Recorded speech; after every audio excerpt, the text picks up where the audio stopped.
Guys, kain tayo. Ulam natin ngayon, munggo. Ang tagal-tagal ko na hindi nagluto ng munggo. Kaya ayan, napag-isipan ko magluluto ulit tayo ng munggo. Ayan, sarap na sabaw. Guys. Guys, nagluto pala ako ng meswang patola. Tsaka may sahog na chicharon. Guys, sarap yan. So guys, luto tayo ng sopas. Lagyan na natin ng gatas. Tsaka all-purpose cream para mas lalong masarap na guys. Oh, creamy. Sarap ng sabaw niyan.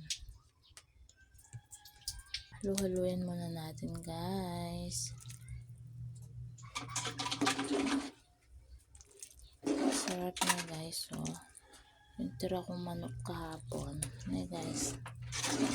Ayan. Yan guys, luto na yung ating sopas. Guys, sarap-sarap yan sa umaga. Hello guys, nagluto pala ako ng sapsoy na may kanton. Ayan guys, sarap na guys. Oh, sarap. Kain na tayo guys.